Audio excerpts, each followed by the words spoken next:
You'd think that after 30 years of marriage, you'd know everything about the person sleeping next to you. Their dreams, their secrets, even their quirks. For 3 decades, I believed I knew Edward inside and out. He was the love of my life, my steady rock, and the person who made me laugh when the world felt heavy. Our life was a picture of suburban bliss. We lived in a charming colonial house nestled on a quiet street, where the neighbors waved every morning and the scent of freshly baked bread from Mrs. Callahan's bakery wafted through the air. Edward was a historian, a brilliant one, in fact. His fascination with ancient civilizations had always been a cornerstone of his career. He spent countless hours researching obscure rituals, collecting artifacts, and penning essays that were published in journals I could never fully understand. I adored that about him. His mind was a maze, always turning over new stones of history. And I never questioned it, not once. Until that day. It started innocently enough. Edward had left for a lecture at the university, and I was tidying his study, a room he treated like a sacred sanctuary. Normally, I wouldn't step foot in there unless invited, but his desk was cluttered with papers and books, and the neat freak in me couldn't resist. That's when I found it. Tucked under a stack of aged manuscripts, I spotted an old, weathered journal bound in cracked leather. It was out of place even among Edward's eccentric collection. Something about it drew me in, a mix of curiosity and the strange, almost magnetic pull it seemed to have. I sat down in his chair and opened it. The pages weren't what I expected. There were no academic notes or drafts of essays. Instead, they were filled with symbols, strange, otherworldly designs that seemed to writhe on the paper if I stared too long. The handwriting was jagged, almost frantic, and the words I could decipher didn't make sense. Phrases like "the veil must hold" and "the night of Aetherius approaches" were scrawled in the margins. Some pages were nothing but lists of names, dates, and cryptic instructions. My stomach tightened as I turned each page. It felt wrong, like I was intruding on something private and sacred. But what was it? A research project? Notes for a book? Or something else? Then, I found something that made my blood run cold. On one of the final pages, there was a sketch of a woman. Her face was detailed with almost unsettling precision, soft curls framing a familiar face. My face. Beneath the drawing, in Edward's unmistakable handwriting, was a single word, Sacrament. Laura. His voice came from behind me, smooth and calm as ever. I nearly dropped the journal. My heart leapt to my throat as I turned to see Edward standing in the doorway. His expression was unreadable, his dark eyes fixed on the book in my hands. "What are you doing?" he asked, stepping into the room with a measured grace that suddenly felt menacing. I was just cleaning," I stammered, holding the journal up like a child caught stealing cookies. "I didn't mean to touch it." He finished the sentence for me, his voice low but firm. He reached out, plucked the journal from my hands, and closed it with deliberate care. "This is not for you, Laura. It's part of my research, nothing more. But you mustn't touch it again." I wanted to protest, to ask him about the symbols, the words, the sketch of me. But his tone left no room for questions. He pressed a kiss to my forehead, a gesture that felt more like a dismissal than affection, and said, "You trust me, don't you?" I nodded, but in that moment, something inside me shifted. You see, when you've lived with someone for so long, you learn to notice the smallest cracks in their facade, the slight pause in their voice, the way their hands linger too long on an object they're hiding. That day, as I watched Edward place the journal into a locked drawer and slip the key into his pocket, I felt the first stirrings of unease. It was a small, sharp splinter in the perfect life we'd built. At the time, I told myself it was nothing. Just another one of Edward's oddities, part of his mysterious, academic world that I had no business prying into. But looking back now, I realize that was the moment it all began. The moment I began to see the cracks in the man I thought I knew. And let me tell you, once you start seeing the cracks, you can never unsee them. It was a Tuesday morning when I met her. The kind of morning where the world feels like it's running on autopilot, birds chirping, cars humming, neighbors waving absently as they rushed off to their lives. I had just stepped out to water the garden when she appeared, leaning casually against my picket fence. "Mrs. Carter," she asked, her voice carrying a strange mix of curiosity and urgency. "Yes?" I replied, my hand frozen mid-reach for the garden hose. "I'm Amelia. Amelia Vaughn. I was hoping I could speak with you. It's about your husband." Those words hit me like a jolt of electricity. She was a stranger, tall, with a lean frame and piercing green eyes that seemed to see right through me. Something about her felt off, though I couldn't quite put my finger on it. "Edward?" I asked, more out of reflex than curiosity. "What about him?" She glanced around, as if checking for prying ears, before stepping closer. "Can we talk somewhere private? This isn't exactly a front-yard conversation." I should have said no. I should have laughed it off, told her she had the wrong person, or closed the door the moment she stepped onto my porch. But something in her tone, serious, almost desperate, made me agree. We sat in the living room, the hum of the ceiling fan the only sound as she sipped the tea I'd offered. She didn't touch the sugar or milk. "I'm a journalist," she began, setting her cup down. "I've been investigating a string of disappearances in small towns like this one. People vanishing without a trace. No leads, no suspects, just gone." I frowned, my defenses rising. "I'm not sure how this relates to Edward." Amelia leaned forward, her expression unreadable. "I've been following a pattern.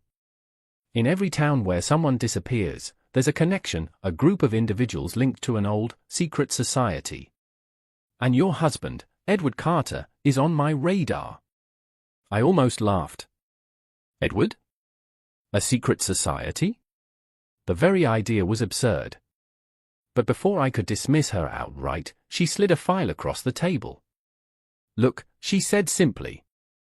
Inside were photos of people, men, women, even teenagers. Each face was accompanied by a name and a date of disappearance. There was something hauntingly familiar about a few of them. I flipped through the pages, my fingers trembling.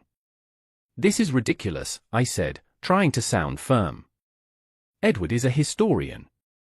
He's spent his life studying the past, not running some cult or whatever you're insinuating." Amelia didn't flinch. "Mrs. Carter, how well do you really know your husband?" Her question lingered long after she left. "I didn't tell Edward about the encounter." What would I say? That a stranger had come to our home accusing him of being part of some shadowy conspiracy. But her words stuck with me, and as the days passed, I started noticing things I hadn't before. Edward began taking late-night walks, something he'd never done in all our years together. He started leaving the house at odd hours, claiming he had meetings or last-minute research. And then there were the phone calls, always hushed, always brief, and always ending the moment I entered the room. At night, he muttered in his sleep. I could never quite make out the words, but the tone was unsettling, almost like he was praying in a language I didn't recognize. I tried to tell myself I was imagining things, that Amelia had planted these seeds of doubt in my head. But the unease wouldn't go away. Then, one afternoon, I decided to search his study again. I told myself it was harmless, just a quick peek to ease my mind. But deep down, I knew I was looking for answers.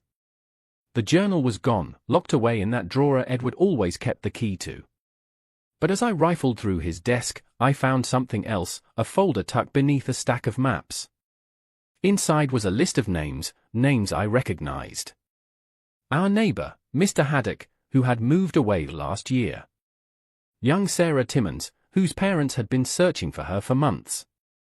And several others whose faces I now realized matched the photos Amelia had shown me. My heart pounded as I stared at the list. Beside each name was a date, and beneath them all was a scrawled note, "The veil must hold." I didn't hear Edward come home. "What are you doing?" His voice was sharp, cutting through the silence like a knife. I whirled around, clutching the folder to my chest. "Edward, what is this?" His expression was unreadable, but his tone was cold. Where did you find that? In your desk, I whispered. Edward, these names, these are people who are missing. What's going on? For a moment, I thought he might tell me. His lips parted, and a flicker of something, regret? Fear, crossed his face. But then his mask slipped back into place. You're overthinking this, Laura, he said, his voice smooth and reassuring. These are just notes for a project I'm working on. Nothing more. I wanted to believe him. I wanted so desperately to believe the man I loved wasn't hiding something dark and sinister. But as he took the folder from my hands and locked it away, the unease in my chest grew into something I couldn't ignore. Because for the first time in 30 years, I wasn't sure I trusted my husband. It was nearly midnight when I finally worked up the nerve to follow him. Edward had slipped out of the house without a word, just as he had on so many nights recently. He didn't see me peering through the curtains as he strode down the street, his coat billowing in the cool night air. I don't know what compelled me to do it. Maybe it was Amelia's warning. Maybe it was the names in his folder, burned into my mind like a terrible brand. Or maybe it was the dawning realization that the man I'd shared my life with for 3 decades had become a stranger to me. I waited until he turned the corner, then grabbed my coat and followed. The streets were eerily quiet, the sound of my own footsteps unnervingly loud in the stillness. Edward's figure stayed just ahead, moving with purpose as though he were drawn by some invisible force. He didn't go to town. Instead, he veered off the main road and into the woods that bordered our neighborhood. My stomach churned as I crept after him, branches scratching at my arms and legs. I had never liked these woods, they were dark and oppressive, with a heavy silence that made you feel like you were being watched. Tonight, that feeling was worse than ever. The further we went, the more I questioned myself. What was I even doing out here? Did I really think Edward was hiding something? But then he stopped. I ducked behind a tree, my heart pounding so loudly I was sure he could hear it. Edward stood in a small clearing, his face lit by the glow of a fire that hadn't been there a moment ago. And he wasn't alone. Figures emerged from the shadows, cloaked and hooded, their faces obscured. They moved in eerie synchronization, forming a circle around the fire. One of them handed Edward something, a small, ancient-looking book with a cover that shimmered like it was alive. I pressed a hand over my mouth to keep from gasping. Edward opened the book and began to read. I couldn't make out the words, but the sound of his voice chilled me to my core. It wasn't just his voice, it was layered, like a chorus of whispers speaking through him. The hooded figures responded in unison, chanting in a language I didn't recognize. The flames grew taller, twisting and writhing unnaturally, casting shadows that didn't belong to the people standing there. I felt a scream building in my throat and forced it down. If they heard me, no, I didn't want to think about what might happen if they caught me. I stayed hidden until the ritual ended. The figures dispersed, melting back into the darkness. Edward lingered by the fire for a moment, clutching the book to his chest, before finally turning and heading home. I waited until I was sure he was gone before making my way back to the house. I barely made it through the front door before my knees gave out, and I collapsed onto the floor. I didn't sleep that night. How could I? Every time I closed my eyes, I saw those flames, those shadows. I heard Edward's voice, warped and unnatural. The next morning, I called Amelia. She arrived within the hour, her expression grim as I recounted what I had seen. I was afraid of this, she said when I finished. Afraid of what? I demanded, my voice trembling. Amelia hesitated, as though unsure how much to tell me. Finally, she said, the group you saw is called the Veil of Aetherius. They're not just a cult, they're a network of people who believe they can summon beings from another dimension. They think these beings can give them power, wealth, influence. I stared at her, my mind reeling. That's insane. Edward is a historian. He wouldn't, is he? Amelia interrupted. Or is that just the story he told you? Her words hit me like a punch to the gut. What are you saying? I'm saying your husband isn't who you think he is, she said. He's the leader of the Veil. And your town, it was chosen decades ago as a site for their rituals. They believe this land is cursed, that it holds some kind of connection to the beings they worship. I shook my head, refusing to believe it. But deep down, a part of me already knew it was true. My whole life, I whispered, more to myself than to Amelia. My marriage, my family. It's all been a lie. Amelia reached across the table and gripped my hand. It's not too late, Laura. You can stop this. But you have to be careful. The veil doesn't let people go easily. I pulled my hand away, standing abruptly. I need time to think.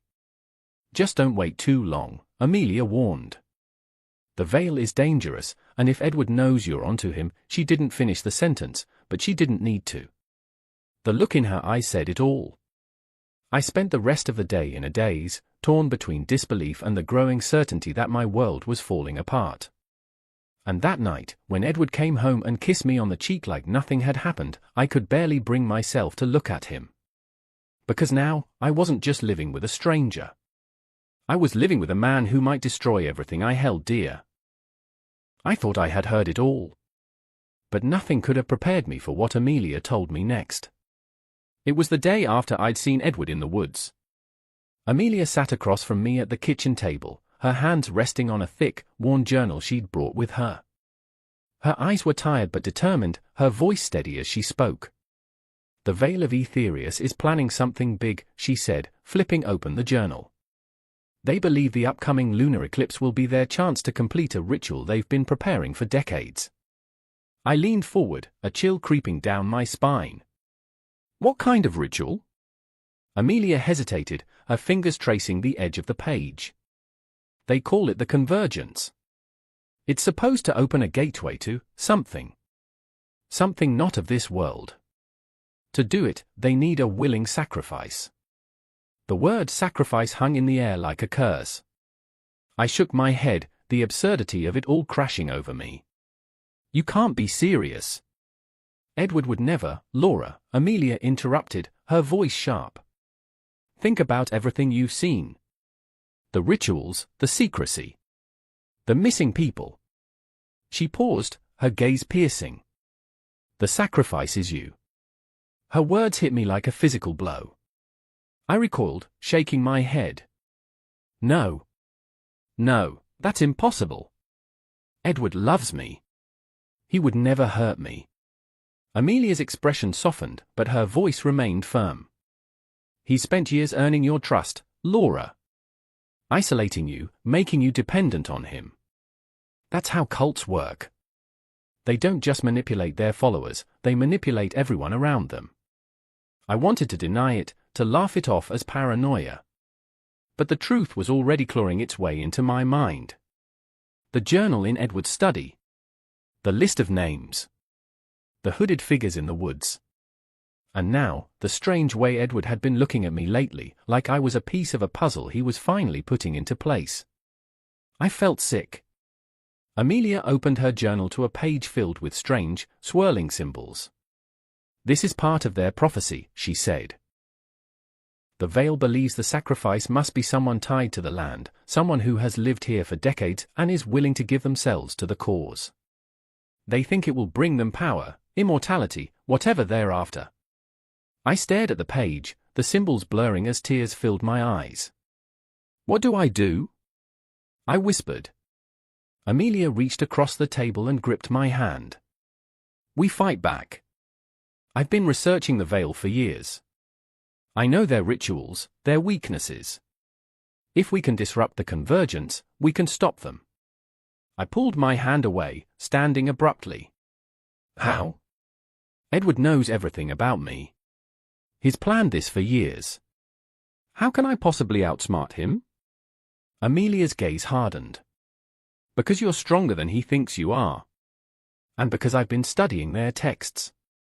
I know what they're planning, and I know how to use it against them. She began to outline the plan, her voice steady and confident. The Veil's rituals were precise, relying on specific symbols, chants, and relics to succeed. If even one element was out of place, the ritual would fail. We'll sabotage the site before the ritual begins, Amelia explained. Change the symbols, disrupt their circle. They won't realize what's happening until it's too late. A flicker of hope sparked within me, but it was quickly extinguished by fear. What if they catch us?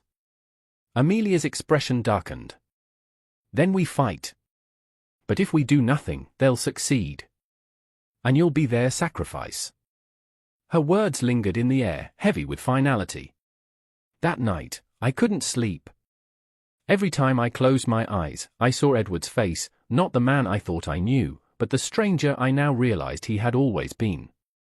When he came to bed, I pretended to be asleep, my heart pounding as he leaned down to kiss my forehead.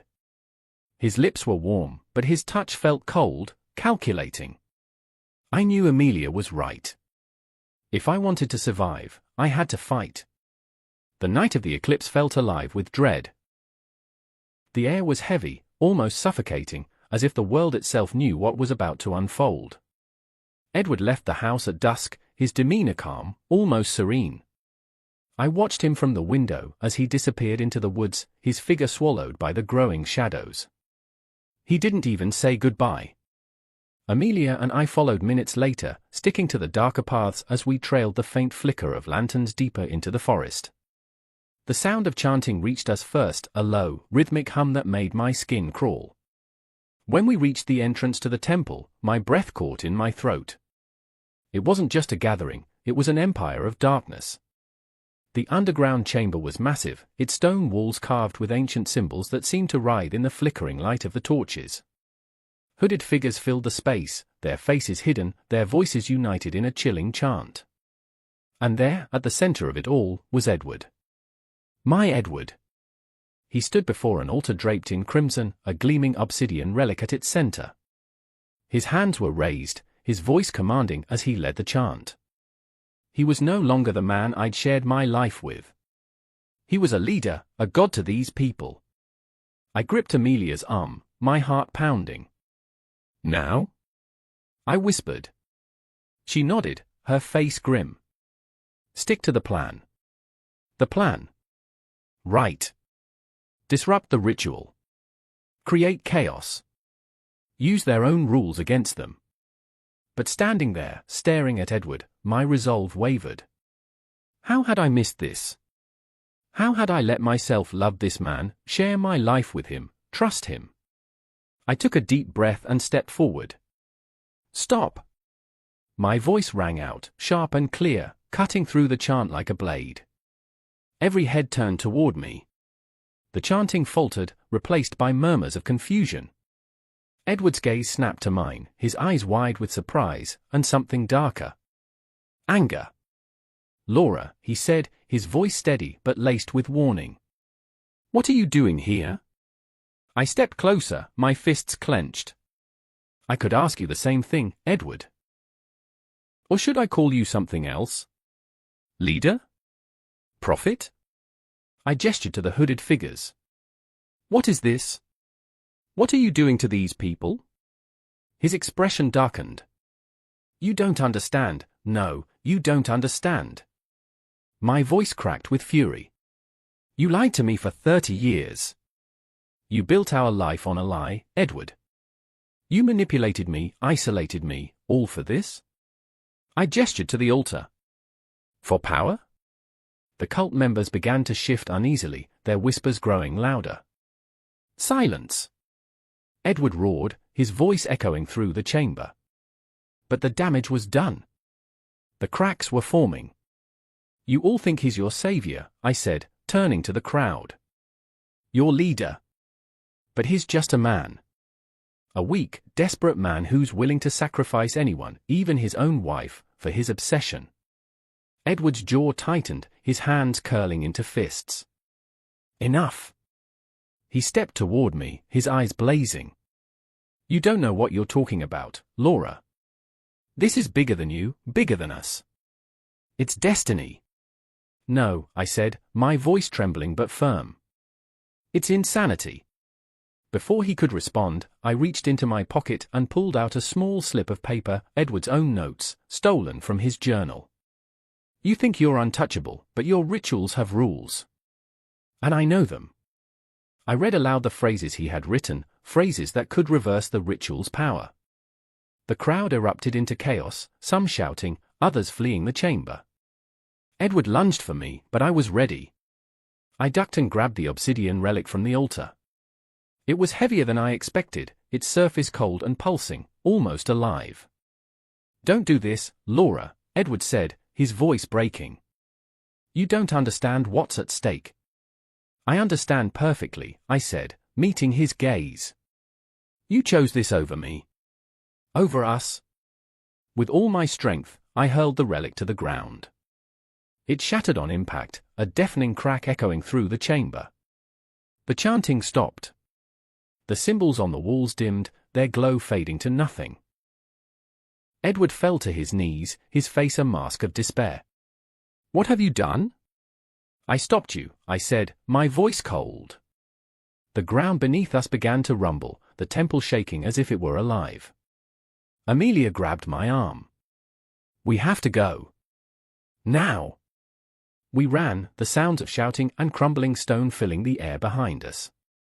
As we emerged into the cool night, the full eclipse casting the world in eerie red light, I turned back one last time. The temple entrance collapsed in on itself, sealing Edward and his cult inside. I didn't feel relief. I didn't feel triumph. All I felt was loss. The quiet of the morning after felt deafening. I stood on the edge of the forest, watching as the first rays of sunlight stretched across the town. The air was still, the woods eerily silent, as if the earth itself was catching its breath. I should have felt free, liberated even, but the weight in my chest hadn't lifted. Amelia sat beside me on a fallen log, her clothes torn and her face streaked with dirt. "It's over," she said, her voice hoarse but steady. "You stopped them." I nodded, but the words felt hollow. The temple had collapsed, the ritual broken, and the cult's members scattered like frightened animals. Yet Edward's absence gnawed at me. I had seen him fall to his knees, his world crumbling around him. But when I turned back in those final moments, he was gone. Gone. The word haunted me. "What if he's still out there?" I asked, breaking the silence. Amelia turned to me, her eyes dark with exhaustion. "Then you'll deal with him when the time comes. You've proven you can." I wanted to believe her, but doubt lingered. Edward wasn't just a man, he was a manipulator, a planner. If he had survived, he would be plotting his return. Amelia stood, brushing dirt from her hands. "I'll be moving on. There are other towns, other whispers of people like this. You've got my number if you ever need me." She gave me a small, tired smile and walked away without waiting for a reply. I watched her disappear into the trees, leaving me alone with my thoughts. The days that followed felt like a blur. The town was quiet, its usual rhythm disrupted by the absence of so many familiar faces. Some cult members had fled, while others tried to reintegrate, their eyes darting nervously whenever they passed me on the street. I avoided them. Avoided everyone, really. The house felt too big, too empty without Edward. I spent hours cleaning, throwing out anything that reminded me of him. But no matter how many boxes I packed or rooms I scrubbed, I couldn't erase the memories. One afternoon, while sorting through the remnants of Edward's study, I found myself drawn to the desk. The hidden drawer where I'd first found his journal was empty now, but something about it still felt wrong. I ran my fingers along the wood, searching for I didn't even know what. And then I felt it, a faint ridge, a seam I hadn't noticed before.